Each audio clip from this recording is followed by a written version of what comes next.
मधुर आवाज चैनल में आपका स्वागत है। हमारी आज की कहानी है बुढ़ापे की मेहनत। आज अंधेरी रात में सुनसान सड़क पर चलते हुए कल्याणी जी के कदम अचानक रुक गए। बूढ़ी आंखों में नमी आने से रास्ता धुंधला जा रहा था। फिर पल भर रुककर उन्होंने अपनी साड़ी के पल्लू से अपने आंसू साफ किए और सिसकियां भरते हुए वापस उन्हीं बातों में खो गई। हे भगवान, जिन बच्चों के लिए मैंने अपना पूरा जीवन कुर्बान कर दिया, जिनकी इच्छाएं पूरी करने के लिए अपनी इच्छाओं का गला घोट दिया, आज जब वे दोनों बेटे किसी काबिल बन गए, तो अपनी इस बूढ़ी लाचार माँ को ही जान से मार देना चाहते हैं। जो आज सुबह उनके बेटे और बहुएं आपस में कर रहे थे। भैया, मैं तो कहता हूँ कि माँ जी को किसी वृद्ध आश्रम में भेज देते हैं, कम से कम उनसे पीछा तो छूटेगा। फिर छोटे बेटे विक्रम ने कहा, अरे मेरी तो कुछ समझ नहीं आ रहा। अगर उन्हें वृद्ध आश्रम में भेज देंगे तो तू जानता भी है कि लोग कितनी बातें बनाएंगे, हर जगह हमारी थू थू हो जाएगी। लेकिन भैया, माँ जी को कोई छोटी मोटी बीमारी तो है नहीं, उन्हें तो छुआछूत की बीमारी है। अगर किसी भी बच्चे को माँ जी से इन्फेक्शन हो गया तो उनके लिए वृद्ध आश्रम ही सही रहेगा। अरे नहीं छोटे, मुझे नहीं लगता कि उनकी बीमारी के कारण वृद्ध आश्रम में भी उन्हें जगह मिल पाएगी। भैया, हम एक काम करते हैं, एक बार उन्हें वृद्ध आश्रम छोड़ आते हैं, फिर चाहे तो वृद्ध आश्रम वाले उन्हें रखें, चाहे तो निकाल दें, हमसे क्या। विक्रम कंधे उचकाते हुए बोला, तो छोटी बहू कहाँ चुप होने वाली थी, लेकिन ऐसा किया तो हमारी बदनामी होना तय है। हमें इस बात का कोई हल ढूंढना पड़ेगा। आप लोग जितना समझ रहे हैं यह काम उतना आसान नहीं। क्या मतलब तुम्हारा? बड़ी बहू ने कहा तो छोटी बहू बोली, क्यों ना पहले समय रहते हम माजी से जायदाद के कागजों पर अंगूठा लगवाएं और फिर हमेशा हमेशा के लिए उनसे छुटकारा पा लिया जाए। एक ही पल में अचानक चारों तरफ सन्नती हो गई। उसके बाद वे चारों काफी देर तक कानाफूसी करने लगे। यह सब सुनते हुए जैसे कल्याणी जी को एक झटका लगा कि आखिर मेरे अपने बच्चे मुझे मारने की साजिश कैसे रच सकते हैं। अपने कानों पर यकीन कर पाना उनके लिए असंभव हो गया कि यह सपना है कि हकीकत। फिर अचानक से उन्होंने एक फैसला लिया। उन्होंने अपने कुछ कपड़े और प्रॉपर्टी के कागज एक बैग में रखे और मौका देकर अपने ही घर से भाग निकली। अपने ही बच्चों की कही गई बातें सोचते हुए कल्याणी जी को अचानक रास्ते में पड़े एक पत्थर से ठोकर लगी और इस ठोकर से वो मुंह के बल सड़क पर गिर पड़ी। जैसे तैसे खुद को संभालते हुए वहीं चबूतरे पर बैठकर बेतहाशा रोने लगी। उन्होंने देखा कि पत्थर से टकराने के कारण उनके पैर का अंगूठा जख्मी हो चुका और उससे लगातार खून बहे जा रहा था। आज पैर के अंगूठे पर चोट का घाव उन्हें दिल के घोट से ज्यादा कुछ नजर नहीं आ रहा था। उन्हें अपने बीते दिन याद आ रहे थे, जब 14 वर्ष की आयु में उनका बड़ा बेटा राघव बहुत अधिक बीमार हो गया था, तो कैसे उसकी जान बचाने के लिए उन्होंने डॉक्टर से मिन्नतें की। अपने शरीर में खून की कमी होने के बावजूद अपने बच्चे को खून दिया। अपने भाग्य को कोसती हुई वे बिलक बिलक कर रो पड़ी। इतने में उनके कानों में अनायास ही एक आवाज सुनाई दी। क्या हुआ माँ जी, तबीयत तो ठीक है ना आपकी? कोई परेशानी है क्या? आप मुझे अपनी समस्या बता सकती हैं माँ जी। कल्याणी जी ने नजरें उठाकर देखा तो वहां से गुजरता हुआ एक रिक्शा वाला वहां आकर रुका और रिक्शे वाले ने उन्हें हंसते हुए देखकर कहा। तो कल्याणी जी बोली, बहुत प्यास लगी है इसलिए सांस फूल रही। तो रिक्शे वाले ने अपने रिक्शे में से पानी की बोतल निकाली और उन्हें पानी पिलाया और फिर कल्याणी जी के कहने पर उन्हें रिक्शे में बिठाकर बस स्टॉप ले गया। बस के आने का इंतजार करने लगी। मन ही मन उन्होंने तय कर लिया कि वह बुढ़ापे में भी अपना जीवन आत्मसम्मान से बिताएंगी और अपने भाग्य का फैसला किसी और को नहीं करने देंगी। बूढ़े हो गए तो क्या हुआ, क्या जीना ही छोड़ दें? बुढ़ापा भी जीवन का वरदान हो सकता है। कहाँ जाना है, क्या करना है, यह तो कल्याणी जी भी नहीं जानती थी। बिना सोचे समझे जो भी बस उनके सामने आई वो उसी में बैठ गईं। थोड़ी ही देर में कंडक्टर उनके पास आया और बोला, काकी आपको कहाँ जाना है? तो कल्याणी जी उदासी भरे स्वर में बोली, जहाँ यह बस ले जाएगी मुझे वहीं का टिकट दे दो, क्योंकि मेरी मंजिल मुझे नहीं पता। इधर कल्याणी जी अपने नए सफर की ओर निकल पड़ी, तो वहीं दूसरी ओर उनके बेटे और बहू उन्हें ढूंढने लगे। रिश्तेदारों के पास गए, लेकिन उन्हें उनका कुछ पता नहीं चला। दरअसल वे लोग अपनी माँ के जाने से परेशान नहीं थे, वे तो उनसे छुटकारा पाना ही चाहते थे, लेकिन सारी जायदाद अपने नाम करवाने के बाद। और इसी लालच में वे लोग कल्याणी जी को ढूंढ रहे थे। अचानक चलते चलते रुक गईं। शायद कुछ खराबी आ गई थी बस में। कल्याणी जी की आंख खुली तो देखा कि सामने ही एक छोटा सा गांव है। घर से निकलते हुए उन्होंने तकरीबन 24 घंटे से ऊपर हो चुके थे। अब उन्हें भूख भी लग रही थी, इसलिए खाने की तलाश में वहीं उतर गईं। हाथ जोड़कर भगवान से प्रार्थना करने लगीं, हे भगवान, अब आप ही कोई रास्ता दिखाओ। तभी उन्हें कहीं से मंदिर की घंटी बजने की आवाज़ सुनाई दी। आवाज़ सुनते ही फिर से वे उसी दिशा में निकल पड़ीं। वहां जाकर देखा तो गांव के बीचों बीच एक बड़ा सा मंदिर था, तो वहीं प्रसाद वितरित किया जा रहा था। उन्होंने मंदिर के प्रसाद से ही अपनी पेट की भूख मिटाई। और वहीं पास में ही एक बड़ा सा विशाल बरगद का पेड़ था। थोड़ी ही देर में मंदिर के प्रांगण में भीड़ चढ़ गई।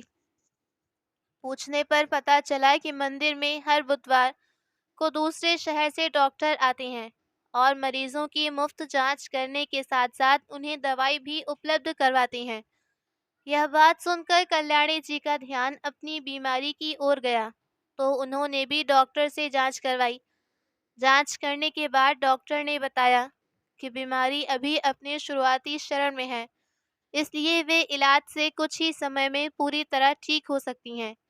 यह सुनकर कल्याणी जी को जीने की कुछ आस लगी, लेकिन बिना पैसों के गुजर बसर कैसे किया जाए, यह सोचकर वे परेशान थीं। चिंता में डूबे हुए मंदिर के प्रांगण में एक कोने से आवाज आई। उठकर देखा तो सामने एक छोटा सा बच्चा खड़ा था, जिसकी उम्र करीब 7 वर्ष के करीब होगी। क्या बात है बेटा? कल्याणी जी ने बड़े प्यार से पूछा तो वह बच्चा बोला, ये जगह मेरी है, तो तुम यहाँ पर कैसे सो गई? छोटे से बच्चे से ऐसी बात सुनकर कल्याणी जी को हंसी आ गई और साथ में अपने पोते पोतियों की याद भी। अच्छा, तुम्हारा नाम क्या है? कल्याणी जी उसके गाल को सहलाते हुए पूछा, तो वह बच्चा बोला, नाम तो मेरा चिराग है, पर सब प्यार से चीकू कहती हैं। और मुझे आप जितना प्यार कर ले, मैं आपको यहाँ सोने नहीं दूंगा, क्योंकि ये मेरी जगह है।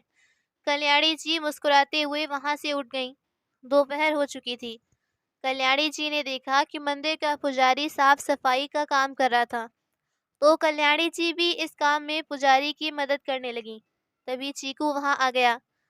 कुछ सीखो इनसे, इतनी बूढ़ी होकर भी वे मंदिर में काम में मदद करी हैं। तभी तिरछी नजरों से देखते हुए चीकू बोला, हाँ हाँ, मैंने अभी अभी उनसे सीखा है कि दूसरों की जगह पर कब्जा कैसे करते हैं। इस बात पर कल्याणी जी को फिर से हंसी आ गई। उस समय मुंह बनाते हुए चीकू वहां से चला गया।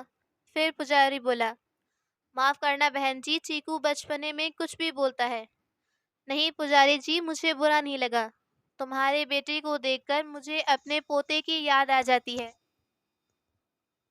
वह भी लगभग इतनी ही वर्ष का होगा। नहीं बहन जी, चीकू मेरा बेटा नहीं। दरअसल चीकू के माता पिता उसे वर्षों पहले मंदिर ही में छोड़ गए थे। तब से लेकर आज तक चीकू यहीं रहता है। हम सब लोग मिलकर इसकी देखभाल करते हैं। स्कूल तो जाता नहीं, मगर दिमाग काफी तेज है। यह बात सुनकर कल्याणी जी को बहुत दुख हुआ कि एक तरफ तो उनके बच्चे हैं जो उनसे जायदाद हासिल करके उनसे छुटकारा चाहते हैं, और दूसरी तरफ यह बेचारा छोटा सा बच्चा जिसके माँ बाप ने उसका त्याग कर उसे मरने के लिए छोड़ दिया। कितनी जालिम दुनिया है। दोपहर हो चुकी थी और भूख के मारे पेट की अंतड़ियां कुड़कुड़ाने लगी थीं। पेट की भूख शांत करने के लिए पास के ही एक ढाबे पर चली गईं और उनसे रोटी और सब्जी देने के लिए कहा। 120 की एक प्लेट है, दुकानदार ने कहा तो कल्याणी जी ने अपनी जेब टटोली। मुश्किल से उनकी जेब में 40-50 रुपए ही निकले और वह बिना खाए ही वहां से वापस मंदिर की तरफ लौट आईं। तभी थोड़ी देर में चीकू पुजारी के पास गया और बोला कि वह बूढ़ी औरत पास के ही होटल में नॉनवेज खाना खाकर मंदिर में आ रही हैं। बात सुनकर पुजारी कल्याणी जी के पास आया और कहने लगा, बहन जी, आप मांस खाकर मंदिर में नहीं आ सकती, आपको बाहर ही रुकना होगा। यह बात सुनकर कल्याणी जी आश्चर्य में पड़ गईं और फिर बोली, नहीं बेटा, मैंने कुछ नहीं खाया। लेकिन उनकी बातों को बिना सुने पुजारी वहां से चला गया और कल्याणी जी मंदिर से बाहर आ गईं और सोचने लगी कि अब कहाँ जाएं। कुछ कदम चलीं तो सामने एक बड़ा सा खेत था, जहाँ खेत का मालिक धान की रपाई कर रहा था। तभी कल्याणी जी बोली, बेटा, एक जगह पर 1 से 2 पौधों की ही रोपाई करनी चाहिए और पौधों की कतारों के बीच कम से कम 25 सेंटीमीटर की दूरी होनी चाहिए। ऐसा करने से फसल अच्छी होगी। उनकी बात सुनकर खेत का मालिक बहुत खुश हुआ और उनसे बोला, आपको तो खेती का अच्छा ज्ञान है माँ जी, क्या आप मेरे खेत में काम करेंगी? तो कल्याणी जी बोली, बेटा, काम तो मैं कर लेती, लेकिन इस उम्र में इतनी भागदौड़ मुझसे नहीं होती। खेत का मालिक बोला, आपको केवल मजदूरों को दिशा निर्देश देना है कि वह सही काम करें।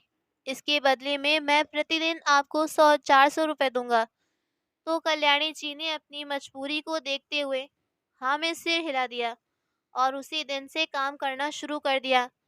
शाम को जब पैसे हाथ में आए तो बड़ी शान से एक शाकाहारी ढाबे पर गईं और अपने मनपसंद दाल चावल ऑर्डर किए। इधर कल्याणी जी ने पेट भरकर स्वादिष्ट खाना खाया और उधर ढाबे के मालिक ने देखा, कल्याणी जी के आने के बाद अचानक लोगों का आना शुरू हो गया। आज ढाबे के मालिक का बहुत अच्छा दिन रहा। रात हो गई थी, सोने की व्यवस्था करनी भी जरूरी थी। तभी खेत के मालिक ने कहा कि आप रात को खेत के किनारे बने एक छप्पर से नीचे सो सकती हैं। अब हर रोज ऐसा ही होने लगा। कल्याणी जी दिन भर काम करती, उस ढाबे पर खाना खाने जाती और उनके जाने के साथ ही ढाबे पर भीड़ बढ़ जाती। एक दिन वह उस ढाबे पर खाना खाने नहीं गई तो ढाबे का मालिक परेशान हो गया। अगले दिन उसने कल्याणी जी से कहा, माँ जी, मैं आपसे खाने का 1 पैसा नहीं लूंगा, बस आप हर रोज यहीं खाना खाया कीजिए। इस बात पर कल्याणी जी हैरान रह गईं। अच्छा खाना और इलाज पाकर कल्याणी जी की तबीयत में भी सुधार आ गया। उधर मंदिर में एक दिन इंक्वायरी के लिए कुछ अधिकारी आए तो मंदिर के सुपरवाइजर को बुलाकर उससे पूछने लगे, मंदिर में इतना चढ़ावा आता है लेकिन सरकार के पास में उससे बहुत कम राशि भेजी जाती है। हमें लगता है कि यहाँ कुछ गड़बड़ है, कहीं तुम कोई बेईमानी तो नहीं कर रहे। इससे पहले कि सुपरवाइजर कुछ कहता तभी चीकू बीच में बोल पड़ा, अरे नहीं साहब, आप हमारे काका पर शक कर रहे हैं। यह तो ईमानदार हैं कि मंदिर में आए सारे पैसे अपने घर पर ले जाकर उन्हें गिरते हैं और फिर अगले दिन मंदिर में आकर रखते हैं। चीकू को तो लग रहा था कि वह सुपरवाइजर की मदद कर रहा है, परंतु अनजाने में उसने सारा सच उगल दिया और सुपरवाइजर की पोल सबके सामने खुल गई। इस बात पर एक्शन लिया जाएगा, ऐसा कहकर इंक्वायरी टीम तो चली गई। लेकिन बेचारे चीकू पर सुपरवाइजर का गुस्सा फूट पड़ा और वह उसे पीटने लगा। पुजारी ने सुपरवाइजर को रोकने की बहुत कोशिश की लेकिन वह नहीं माना और चीकू को यह कहकर मंदिर से बाहर निकाल दिया कि आइंदा यहाँ नजर आए तो जान से मार दूंगा।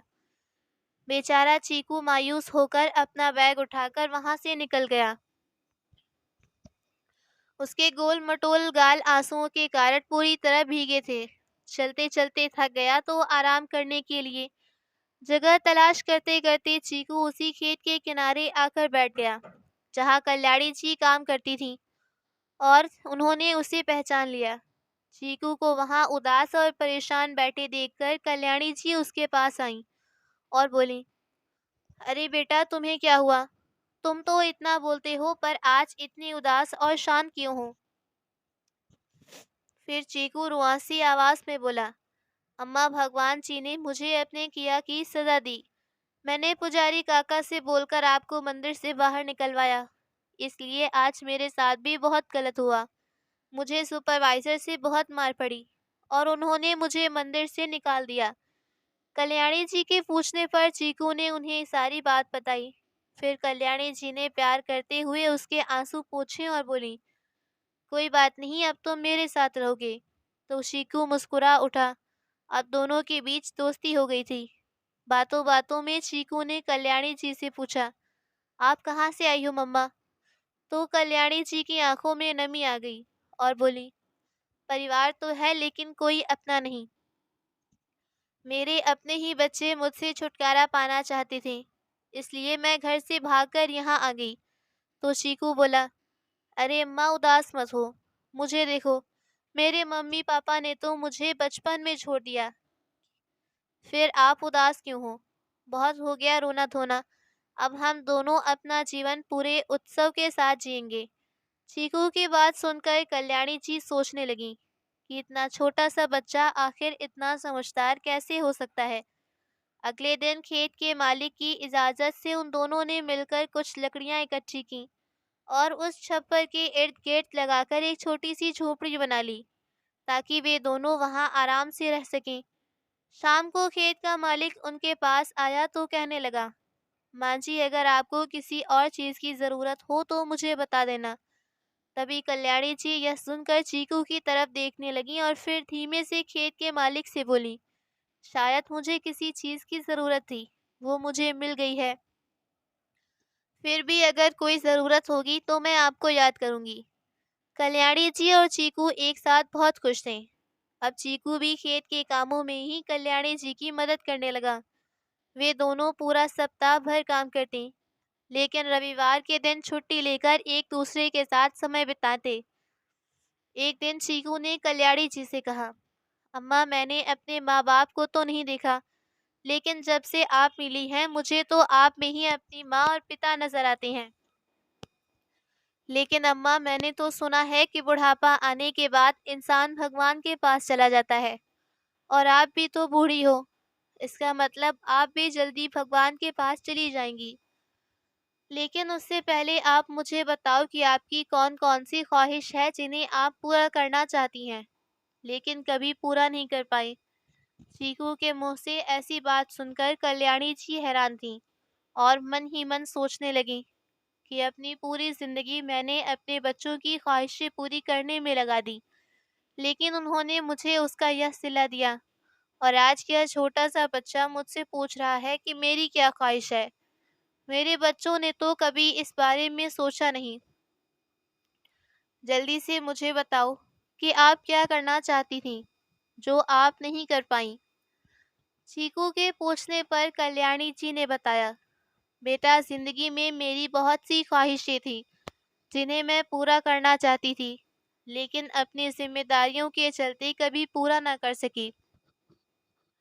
तभी चीकू बोला, नहीं अम्मा, मैं आपकी सारी ख्वाहिशें पूरी करूंगा, आप मुझे बताइए तो सही। तो कल्याणी जी ने एक एक करके अपनी सारी ख्वाहिशें बताईं, जिसमें अभिनेत्री रेखा की तरह साड़ी पहनकर फोटो खिंचवाना, उनकी फिल्में देखना, 5 स्टार होटल में खाना खाना और एक फिल्म में एक्टिंग करना भी शामिल था। अम्मा की ख्वाहिशें जानकर चीकू मुस्कुरा उठा और बोला, चलिए अम्मा, अब एक एक करके आपकी सारी ख्वाहिशें पूरी करते हैं। तो कल्याणी जी बोली, नहीं बेटा, पहले तुम तो अपनी ख्वाहिश बताओ, तुम क्या चाहते हो। तो चीकू बड़े प्यार से बोला, अम्मा, मैं तो अभी बच्चा हूँ, मैं थोड़ी ना भगवान के पास जाने वाला। अभी तो मेरे पास पूरी उम्र है, लेकिन आपके पास समय कम, और वैसे भी मेरी तो बस एक ख्वाहिश है कि मैं पढ़ लिख कर बड़ा आदमी बनूं, और इसके अलावा मेरी कोई ख्वाहिश नहीं है। यह सुनकर कल्याणी जी को बहुत खुशी हुई।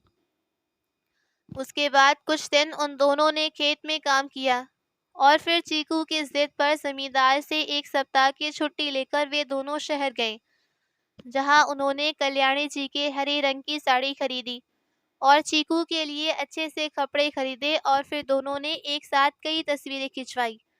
वहीं शहर में जब उन्हें पता चला कि पास में ही एक बड़ा सा मेला लगा, तो चीकू कहने लगा, अम्मा, बहुत से बच्चे अपने माँ बाप के साथ शहर का मेला देखने जाते हैं, लेकिन मैं हर बार यही सोचता हूँ कि आखिर वहाँ क्या होता।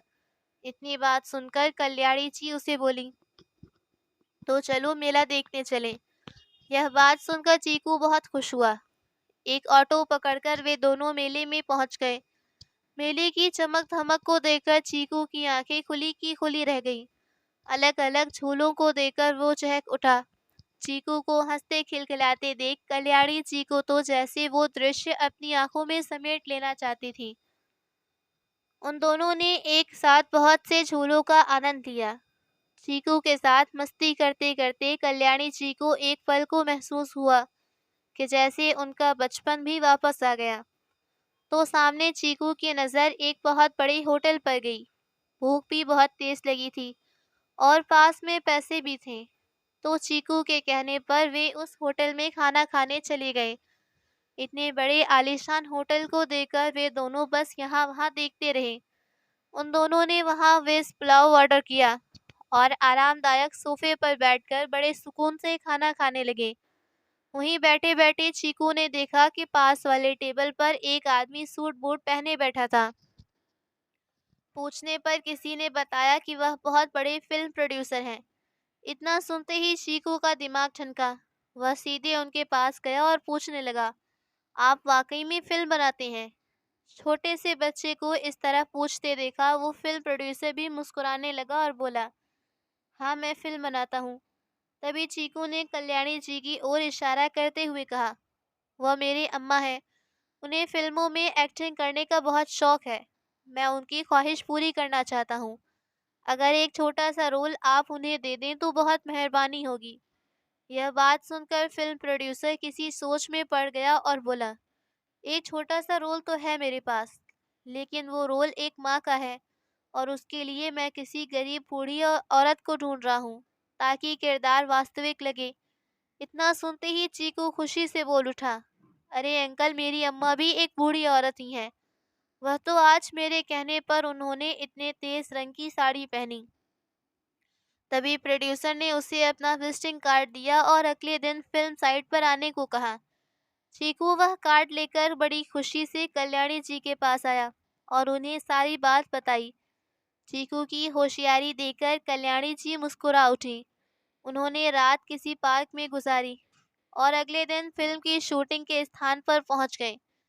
जब प्रोड्यूसर ने कल्याणी जी को एक साधारण सी सूती साड़ी में देखा, तो उन्हें अपने पास बुलाया और कुछ डायलॉग्स बताते हुए उनके साथ एक सीन शूट करवाया और अगले दिन भी आने को कहा।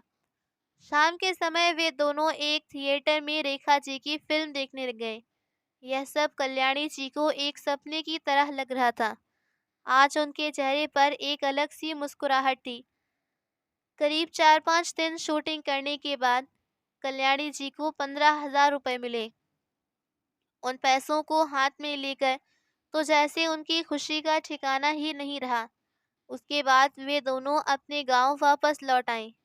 अब कल्याणी जी ने चीकू का दाखिला भी एक अच्छे से स्कूल में करवा दिया, ताकि पढ़ लिख कर वह बड़ा आदमी बन सके, उसकी ख्वाहिश पूरी हो सके। अब कल्याणी जी खेत में काम करती और चीकू स्कूल में पढ़ने जाता, लेकिन शाम को आकर उनके काम में हाथ जरूर बटाता। रह रहकर कल्याणी जी के मन में एक ही बात उठती कि काश चीकू ही उनका बेटा होता। उन दोनों का खून का रिश्ता तो नहीं था, लेकिन एक ऐसा रिश्ता बन गया था जो स्वार्थ से परे था। वहीं कुछ समय बाद जब वह फिल्म रिलीज हुई जिसमें कल्याणी जी ने काम किया था, तो कल्याणी जी के द्वारा निभाए गए किरदार को बहुत अधिक पसंद किया जाने लगा। भले ही वह फिल्म में कुछ समय के लिए दिखाई दी, परंतु जिस मेहनत और वास्तविकता से उन्होंने अपने किरदार को निभाया वह सराहनीय था। हर जगह उनके काम की चर्चा और प्रशंसा की जा रही थी। कुछ समय बाद किसी अन्य फिल्म का प्रोड्यूसर उनके गांव पहुंचा। और उनका पूछताछ करके उनसे मिलने आया और एक अच्छी खासी रकम ऑफर करते हुए अपनी आने वाली फिल्म के लिए उन्हें लेने की इच्छा जताई और उन्हें साइन कर लिया। उम्र के इस पड़ाव में आकर उन्हें इतनी बड़ी सफलता हासिल होगी, यह उन्होंने कभी नहीं सोचा। कुछ समय बाद उन्होंने शहर में ही एक अच्छा सा घर खरीद लिया और गांव छोड़कर वे चीकू के साथ शहर आ गईं। उन्होंने चीकू का दाखिला भी शहर के एक अच्छे इंग्लिश मीडियम स्कूल में करवाया। वहीं जब उनके बेटों और बहुओं को यह बात पता चली कि कल्याणी जी अब फिल्मों में काम करने लगी हैं और अच्छा खासा पैसा कमाने लगी हैं, तो उनके दोनों बेटे उनका पता पूछते पूछते उनके घर तक आ पहुंचे। लेकिन वह उनका घर देखकर आश्चर्यचकित थे। घर के बाहर बड़ी सी नेम प्लेट लगी थी जिस पर उनका नाम लिखा था। रंग बिरंगे बल्बों की रोशनी से उनका घर जगमगा रहा था। दरवाजे की घंटी बजने पर कल्याणी जी बाहर आई तो पीछे पीछे चीकू भी आ गया। माँ जी, आप हमें छोड़कर कहाँ गई थी? हमने आपको कहाँ कहाँ ढूंढा। अपनी सेवा करने का अधिकार आपने हमसे क्यों छीन लिया? आप नहीं जानती हम पर क्या बीत रही थी। ऐसा कहते हुए उनका बड़ा बेटा राघव आंखों आंसू बहाते हुए जैसे ही उनके गले लगने लगा तो कल्याणी जी उसे पीछे धक्का देते हुए बोली, मुझे मालूम है तुम लोग मुझे क्यों ढूंढ रहे थे। प्रॉपर्टी के कागजों पर मेरे दस्तखत करवाने के लिए। नहीं माँ जी, यह कैसी बातें कर रही हैं आप? छोटे बेटे विक्रम ने कहा तो कल्याणी जी बोली, मुझे सब मालूम है बेटा। उस दिन मुझसे छुटकारा पाने का जो नायाब हल तुम लोगों ने निकाला था, मैं जानती हूँ। तुम्हारी एक एक बात मैंने उस दिन सुनी थी। मैंने अपने हाथों से एक एक तिनका जोड़कर अपने घर को सजाया, पर तुम लोगों की वजह से मुझे अपना ही घर छोड़कर भागना पड़ा। कल्याणी जी की यह बात सुनकर दोनों बेटे शर्म के मारे पानी पानी हो रहे थे। फिर कल्याणी जी कहने लगी, लेकिन बेटा कहते हैं ना, भगवान एक रास्ता बंद करते हैं तो नया रास्ता खोल भी देते हैं। किसे मालूम था कि यह छोटा सा बच्चा मुझे मिल जाएगा जो मेरे सगे बेटों से बढ़कर मुझे प्यार करेगा। चीकू के सिर पर हाथ रखते हुए कल्याणी जी आत्मविश्वास भरे स्वर में बोली, लेकिन माँ जी, अपने खुद के बेटों को छोड़कर आप पराये लोगों पर अपना प्यार लुटा रही हैं। खबरदार इसे प्यारा बोला तो। चीकू मुझे मेरी जान से प्यारा है। और हाँ, एक बात कान खोल कर सुन लो। जिस जायदाद की खातिर तुम दोनों यहाँ तक आए हो, उस जायदाद से मैं तुम्हें एक फूटी कौड़ी भी नहीं दूंगी। मेरी सारी जायदाद पर अब केवल और केवल चीकू का ही हक होगा। मेरा और चीकू का रिश्ता भले ही तुम लोगों की समझ से बाहर हो, लेकिन मेरे लिए यह रिश्ता बहुत अनमोल है। जाओ यहाँ से। आज बेटों को अपनी करनी का फल मिला। कल्याणी जी ने उन्हें बता दिया था कि एक माँ सिर्फ अपने बेटों को प्यार ही नहीं दे सकती, बल्कि ज़रूरत पड़ने पर उन्हें ज़िंदगी का सबसे बड़ा सबक भी सिखा सकती है। और साथ ही साथ दुनिया के सामने भी एक मिसाल पेश की कि बुढ़ापे में हताश और निराश होकर मृत्यु की प्रतीक्षा न करके उसे एक वरदान में अपनी उम्मीद और मेहनत से बदल सकती हैं।